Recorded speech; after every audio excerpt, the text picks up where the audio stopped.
तो vlog continue करने से पहले मैं आपको बता देती हूँ कि कियारा वैदिक, जी हाँ, जिसके बारे में आप हमेशा मुझसे पूछते रहते हो इनके प्रोडक्ट्स के बारे में, प्योर जो इनके हैंडमेड प्रोडक्ट्स होते हैं, इन पे जो है ऑफ़र चल रहा है, दिवाली सेल चल रही है। तो आप भी जाइए, अपना फेवरेट जो प्रोडक्ट है उसको पिक कीजिए और अच्छे खासे डिस्काउंट पे बाई कीजिए। तो जो लिंक है वेबसाइट का वो मैं डिस्क्रिप्शन में डाल दूँगी और कमेंट बॉक्स में भी पिन कर दूँगी। मेरा तो फेवरेट है ये, मैं बहुत सारी शॉपिंग करने वाली हूँ और जाइए आप भी शॉपिंग कीजिए। Hi everyone, good morning, welcome back to my channel. तो हमारा अभी अभी एक कोरियर आया है, तो हमने सोचा चलो कोरियर को भी खोल लेते हैं और साथ ही साथ उसकी वीडियो भी कैप्चर हो जाएगी। रुको, इसमें अभी मैं कैंची लेके आ रही हूँ।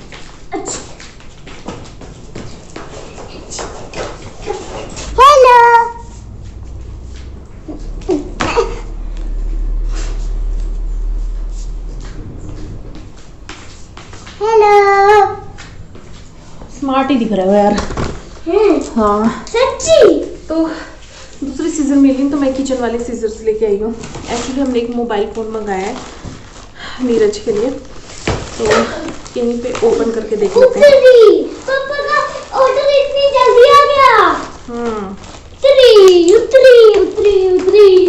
खोल लेते हैं ना, वीडियो भी बन जाएगी, क्योंकि आजकल कई बार फ़ोन के उसमें सीजर छोड़ो नीचे। हाँ, और चुपचाप बैठ जाओ।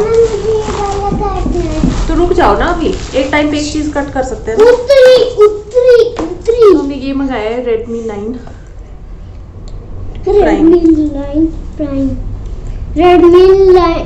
प्राइम। तो अभी सील्ड ही है ये देखो, यहाँ से भी यहाँ से भी। तो इसको कर लेते हैं ओपन और देख लेते हैं कि फोन ही है, कहीं साबुन तो नहीं आ गया। फोन में कहीं साबुन तो नहीं आ गया। अच्छा, इसे धोते हैं पहले मम्मा। अच्छा, आपने तो कहा था फोन में कहीं साबुन तो नहीं आ गया। आता है कई बार फोन की जगह साबुन। हाँ, नहीं फोन ही आया, फोन ही आया है। फोन का चार्जर भी आया है मम्मा जी। अरे फोन तो ये किस लिए था भाई? बस इसकी पैकिंग तो ये रहा फोन। ऑन कर लेते हैं, ऑन हो रहा है। ओह, ये तो ऐसे होता है जैसे मेरा फोन ऑन होता है ना। इसमें क्या है? इसको दे दो, इधर दे दो। जो आपके काम की चीज नहीं है उसको लेने का कोई मतलब नहीं है। आपको शाम को मिलेगा ना फोन पापा का, छोड़ो भी, इसमें चार्जर है। तो ये डिब्बा ही ले लेता हूँ, ठीक है? अरे यार, ये ना फोकस नहीं होता है, स्क्रीन इतनी ज्यादा होती है ना। ये देखो, बैठ जाओ इधर सर। बैठ गया जी, इसमें बैठूं क्या? तो मुझे सिर्फ ऑन करके देखना था, बाकी वो जो सेटिंग वेटिंग अपनी लैंग्वेज जो भी है वो खुद आके करेंगे शाम को पापा।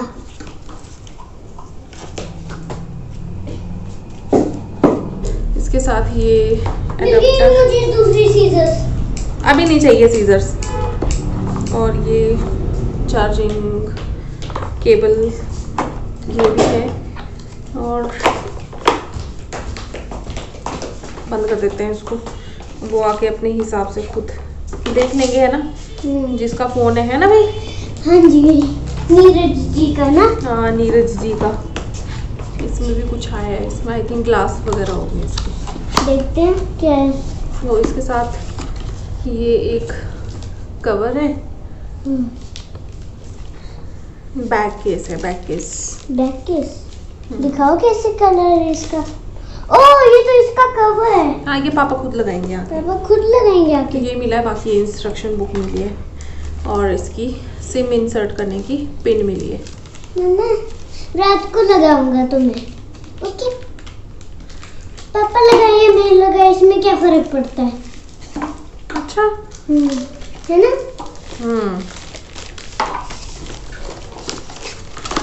तो ये था फोन, ये मेरी तरफ से नीरज के लिए तोहफा है, तोहफा, छोटा सा तोहफा। दे दो, कर दो, बंद कर दो। और दूसरा आया है ये तो ये ये पार्सल मैं खोलूंगा। आई थिंक ब्लेंडर है, ये ब्लेंडर मंगवाया था। ये पार्सल मैं। तो ये यहाँ पे मैं इसको थोड़ा सा फास्ट फॉरवर्ड कर रही हूँ क्योंकि बहुत ज़्यादा टाइम लग गया था। तो यहाँ पे ये ब्लेंडर मंगवाया था हमने, प्रेस्टीज का है, क्योंकि आप लोग फिर बहुत बार पूछते हो। तो ये अमेज़ोन से मंगाया था। 2400 कुछ इसकी जो एक्चुअल कॉस्ट थी वो थी, बट हमें आई थिंक 1600 में पड़ा है। तो ये पूरा जो है पूरे सेट के साथ है। तो हमारी जो है ये ओपनिंग हो गई है। बस बस बस टच नहीं करो, रहने दो, यहीं पे रहने दो इसको। ये एक ब्लेंडर है जो नीरज ने मेरे लिए मंगवाया है, और फ़ोन है जो मैंने नीरज को गिफ्ट किया है। तो ये दोनों चीज़ें सही सही आ गई है। मेन हमने ओपन करके देखना था क्योंकि कई बार चीज़ें गलत भी आ जाती हैं। बाकी ब्लेंडर जो है वो यूज़ करके देखेंगे शाम को ही, और फ़ोन जो है वो नीरज देखेंगे खुद, है ना। मेरे को चुप आप क्यों इतने परेशान हो? परेशान हो? नहीं था। हाँ। अब नहीं हो। अब नहीं हो? खुश हो? चलो हटो, चलो कुछ काम कर ले। सुबह सुबह ही ये बुखार के बैठ गए हम लोग। अब झाड़ू पोछा सब कुछ करते हैं। स्पाइडरमैन लग रही हूँ मैं इन कपड़ों में। हाँ, तो गुड आफ्टरनून। अभी मैं नहा के अब फ्री हुई हूँ, 2:45 हो रहे हैं। अब फ्री हुई नहा के। पहले मैंने इसका टेस्ट करवाया, फिर और घर के काम सब कुछ करके अब मैं फ्री हुई हूँ। और थोड़ी देर के लिए धूप में जाऊँगी क्योंकि आज है ट्यूसडे और हेयर ऑयलिंग करनी है। आप बोलोगे क्या हेयर ऑयलिंग हर व्लॉग में हेयर ऑयलिंग करती रहती है, बट मुझे हेयर ऑयलिंग करनी है क्योंकि अब ना सर्दियों में बालों को ना बहुत ज़्यादा ज़रूरत होती है ऑयलिंग की, क्योंकि सर्दियों में बाल बहुत रूखे हो जाते हैं। मेरे बाल बहुत ज़्यादा रूखे हो जाते हैं। तो इस शैम्पू से ना मेरे अपने बालों में मतलब मुझे बहुत फ़र्क लग रहा है। और आप मेरे ग्रोथ देख रहे हो बालों की, ये देखो। और बेड को अवॉइड करना क्योंकि मैं अभी बेड पे ही थी, ठंड हो गई यहाँ पे तो बिना रज़ाई के नहीं बैठा जा रहा है। तो ये देखो मेरे ना बालों की लेंथ, वैसे मेरे बालों की जो ग्रोथ है वो जेनेटिकली है। मेरी मम्मी के बाल बहुत लंबे हुआ करते थे, अब नहीं है वो अलग बात है, बट उनके बाल बहुत लंबे हुआ करते थे अपने टाइम में। तो हम लोगों के बाल भी सारी सिस्टर्स के लंबे ही है, सिर्फ मेरे से जो छोटे वाली है उसके थोड़े से ग्रोथ कम है बालों की। बाकी हम 3 सिस्टर, जो मतलब सबसे बड़ी वाली है, मैं और सबसे छोटे वाली, हम तीनों के बालों की ग्रोथ बहुत अच्छी है। मेरे बाल बहुत जल्दी बढ़ते हैं। तो मैं अभी धूप में जा रही हूँ। धूप खैर इतनी तेज़ नहीं है, बट ये ऑयल ना जम जाता है। और लाइट नहीं है हमारे घर पे, तो गीज़र में जो पानी है वो भी ठंडा हो गया क्योंकि सारा मैंने यूज़ कर लिया नहाने के लिए। तो ये ऑयल ना बाहर पिघल जाएगा, मतलब इसके पिघलने लायक धूप है। और मौसम बहुत ख़राब है यहाँ पे। आज तारीख है 10 तारीख है, तो 10 तारीख को मौसम बहुत ख़राब है। धौलाधार पे ऑलरेडी जो बर्फ़ वगैरह है वो हल्की फुल्की गिरनी शुरू हो गई है, मतलब बादल ऐसे काले काले नज़र आते हैं। हाँ बेटे, अच्छा आ रही हूँ, तो मैं अभी मिलती हूँ आपसे। तो बस यही था, मैं इसको ये पोटी करने गया था, मैं इसको धोई कराने गई थी। तो बस यही था, मैं इसको ये वाला हेयर ऑयल अभी मैं यूज़ करने वाली हूँ। और मैंने 3-4 बार यूज़ कर लिया, ऐसा नहीं है कि मैंने एक ही बारी में यूज़ करके आपको बताया, मैंने 3-4 बार यूज़ कर लिया है। तो मेरे बालों में सूट कर रहा है ये। अदरवाइज़ मैंने आपको बताया था ना कि कोकोनट ऑयल जो मेरे बालों पे सूट नहीं करता है, बट ये वाला ना मेरे बालों पे सूट कर रहा है। मेरे बाल आजकल बिल्कुल भी नहीं झड़ रहे हैं, बाल झड़ना मेरे बिल्कुल बंद हो चुके हैं। अब सर्दियों में बाल नहीं झड़ते हैं, बरसात में ज़्यादातर ऐसा होता है क्योंकि पानी मिट्टी वाला वैसे गंदा पानी आता है ना, तो उस वजह से भी हो जाता है। और जाते हैं बाल। हाँ, और अगर आप ऐसा सोच रहे हो ना कि प्रोडक्ट लगाने, ऐसा कुछ प्रोडक्ट आप यूज़ कर रहे हो उसके बाद भी अगर आपके बाल झड़ रहे हैं कुछ भी है, तो कई बार बॉडी में भी बहुत सारी जो है हमारे कमियां होती है। खाने पीने का प्रॉपर ध्यान रखें।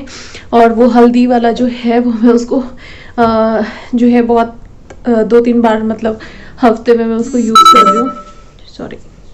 तो उससे मेरी स्किन पे बहुत फ़र्क पड़ रहा है। तो चलो मैं अभी धूप में जाती हूँ, अदरवाइज़ फिर धूप चली जाएगी तो फिर बालों में ऑयल लगाने का भी मज़ा नहीं आएगा फिर ठंड में। हाय, गुड मॉर्निंग। तो आज है नेक्स्ट डे, और कल आई थिंक दिन में उस टाइम हेयर ऑयलिंग करने जा रही थी। उसके बाद मैं व्लॉग कंटिन्यू नहीं कर पाई क्योंकि घर पे लाइट भी नहीं थी और रात में देर से लाइट आई थी।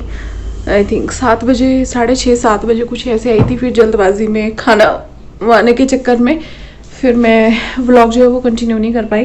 तो अभी सुबह का टाइम है और 10 पौने 11 हो रहे हैं। जो ये यहाँ पे बेड ऐसे बिखरा पड़ा है, रज़ाई मैंने थोड़ी देर के लिए धूप में डाल दी है। ये बेडशीट मैंने ना अभी 2 ही दिन पहले बिछाई थी, बट इसमें ना मैं ये वाला ये बीच में है ना, ये अलग से पैच है इसमें लगा हुआ बेडशीट में, तो इसकी वजह से ना ये बेडशीट बिल्कुल सीधी सी नहीं रहती है, मतलब सिलवटें सी रहती हैं इसमें ये ना, क्योंकि ये फूल जाता है, बीच में से फूला फूला सा रहता है, और साइड से ये सिंगल कपड़े में बीच में से ये डबल लगा हुआ है ये पैच सा, तो इसकी वजह से ना ये फिर मुझे खुद को बड़ी अटपटी सी लगती है। तो इसको मैं चेंज करूँगी। अभी रजाई वगैरह सूखने के लिए डाल दी है छत पे, सूखने के लिए क्या, धूप में गर्म हो जाती थोड़ी देर के लिए। आदित्य नहा रहा है बेबी, नहा रहा है। और इस रूम में भी मैं बेडशीट चेंज करने लगी थी, फिर उतने में इसको मैंने सोचा पहले इसको नहाने भेज देती हूँ फिर करती हूँ। तो ये देखो आते में बेडशीट जो है वो बिछ गई है। और सुबह सुबह में ना आजकल ऐसे रहता है, सर्दियों का मौसम हो रहा है ना, ऐसा लगेगा कि ज़ुकाम हो रहा है, बट ज़ुकाम होता नहीं है, बट ऐसे लगता है कि ज़ुकाम होगा। तो ये बेडशीट मैं यहाँ की भी चेंज कर रही हूँ, क्योंकि घर जाना है, तो उससे पहले सारी बेडशीट वगैरह अगर धुल के रख जाए चेंज करके मैं चली जाऊँ। और शायद आज दानिश आए रात को, मतलब जिनको नहीं पता है वो मेरी छोटी वाली सिस्टर है, उसके हस्बैंड, अगर वो आए तो दूसरा वाला जो बेडरूम है उस पर आपको पता ही है हमेशा खलारा ही पड़ा रहता है, सब कुछ एकदम बिखरा पड़ा रहता है उस पर। तो उसको मैं सेट कर दूंगी और कमरा पूरा मैं सेट करके जाने वाली हूँ, क्योंकि मुझे पता है नीरज जब अकेले रहता है ना तो ये कुछ भी नहीं, मतलब ऐसे घर से रिलेटेड कुछ नहीं करते। बेडशीट चेंज करना तो दूर की बात है, बट इनको इतना टाइम भी नहीं होता है। संडे वाला दिन मिलता है तो उसमें भी आराम करें या काम करें, वो वाली बात आ जाती है। तो चलो मैं क्लीन कर लेती हूँ, फिर जब सेट कर लूँगी उसके बाद ही दिखाऊंगी आपको, क्योंकि सेट करते हुए क्या दिखाना, सभी वैसे ही करते हैं ना। तो मैं कर लेती हूँ। ये भी वैसे नहाने गया, इसको भी देख लेती हूँ, उसके लिए ब्लोर लगा के रख देती हूँ। इसको ठंड बहुत लगती है, ठंड हो ही गई है, इसको क्या लगती है, हमको भी लगती है खुद को। फिर उसके बाद मुझे हेयर वॉश करने और कंघी करनी है। कल मुझे किसी ने कमेंट किया था कि आज जब भी व्लॉग बनाता आप कभी भी कंघी नहीं की होती है, तो मैं अपने बालों को कोम्ब करती हूँ, बट मेरे थोड़ी देर में लेटने के बाद दोबारा ऐसे ही हो जाते हैं, ऐसे एकदम सेट बिल्कुल वैसे मेरे बाल नहीं रहते हैं, और मुझसे रखे भी नहीं जाते हैं, टू बी वेरी फ्रैंक। तो बस यही बात है। तो एक रूम की सेटिंग हुई है बस अभी, फिर मैं आ गई हूँ यहाँ पे। ये बन रहा है पोहा। आज मैंने थोड़ी सी गाजर भी ऐड कर दी, वैसे ही ऐसे पता नहीं मुझे गाजर कैसी लगेगी इसमें, बट मैंने डाल दी है। कलर तो अच्छा रहा है अभी तो ये पक ही रहा है पोहा। तो ये रखा मैंने यहाँ पे भिगो के, और एक रूम क्लीन कर दिया है। फिर तब तक मुझे भूख लग रही थी, मैंने सोचा कि पहले पोहा बना लेती हूँ, फिर बाकी के रूम जो है वो तो क्लीन होते ही रहेंगे, है ना। ये ना यहाँ पे ये एक्स्ट्रा गद्दे पड़े हुए हैं, वो मैंने यहाँ पे रख दिए साइड में। और ये रहा बेड। ये कर्टन्स ना मैंने ऐसे फोल्ड कर दिए ताकि दिन में आपसे धूप आती है तो डायरेक्ट गद्दे पे आ जाती है, तो गद्दे को धूप में डालने की ज़रूरत नहीं पड़ती है इनको, क्योंकि इस खिड़की से डायरेक्ट यहाँ पे धूप आ जाती है। और ये आदित्य नहा के आ गया है। Hello. और अब ये हो रहा है रेडी। हाँ, ऑयल लगा रहा है। मैं इसको ना धीरे धीरे ट्रेंड कर दिया है खुद रेडी होने के लिए, क्योंकि बहुत ज़रूरी है आजकल के टाइम में बच्चों को खुद पे थोड़ा सा डिपेंडेंट होना चाहिए। तो ये नहा भी लेता है खुद, बीच बीच में हम नहला देते हैं, बीच में खुद नहा लेता है, फिर कपड़े खुद पहनता है। ये तो इसकी बहुत पहले से आदत है कि कपड़े ये खुद पहन लेता है। और अब क्रीम बाल अपने खुद कर लेता है। ऐसी छोटी छोटी चीज़ें बच्चों को धीरे धीरे सिखाते रहना चाहिए। बहुत से लोग इस चीज़ को पूरा मानते हैं और कमेंट भी करते हैं कि आप इतने से बच्चे को ऐसे कर रहे हो वैसा कर रहे हो, बट ये ज़रूरी है। तो चलो अब मैं ये पोहा जो है इसमें डाल देती हूँ, पोहा बना लेती हूँ, फिर दूसरे रूम की क्लीनिंग करूँगी। तो ये इस रूम की भी बेडशीट तो मैंने बिछा दी है, बट ये बेडशीट ही मुझे इतने दिनों के बाद मिली है। अब मुझे इसके पिलो कवर नहीं मिल रहे हैं, तो मेरे साथ यही दिक्कत होती है, अलमारी में जगह नहीं है और इसके पिलो कवर नहीं मिल रहे हैं। अब देखती हूँ, ढूंढती हूँ पिलो कवर। और वो टेबल ना सामने, ये आदित्य के काम है सारे, इसको मैं सेट करती हूँ, वो फिर से अपने टॉयज खेलने के चक्कर में फिर से बिगाड़ देता है। तो चलो इसके पिलो कवर ढूंढ लेते हैं, कहीं पे मिलते हैं तो बढ़िया है, नहीं तो फिर मेरा तो हमेशा ही अलग अलग ही लगे होते हैं, बेडशीट अलग पिलो कवर अलग। तो दोपहर के 2 बज रहे हैं मैं पूरी तरह से अब फ्री हो गई हूँ। घर साफ हो गया पूरा, बाहर वाला रूम, मतलब ये तो इसने फिर से, ये देखो, खेलो खेलो। तो ये सब कुछ हो गया और मैंने बाल भी कंघी कर लिए हैं, बट बाल मेरे एकदम अभी गीले हैं, तो मुझे जाना है इनको सुखाने के लिए धूप में। तो किसी ने मुझे कमेंट किया था कि आप कंघी नहीं करते, तो लो मैंने आज कंघी कर ली। कंघी करके भी व्लॉग कर ही देती हूँ, है ना।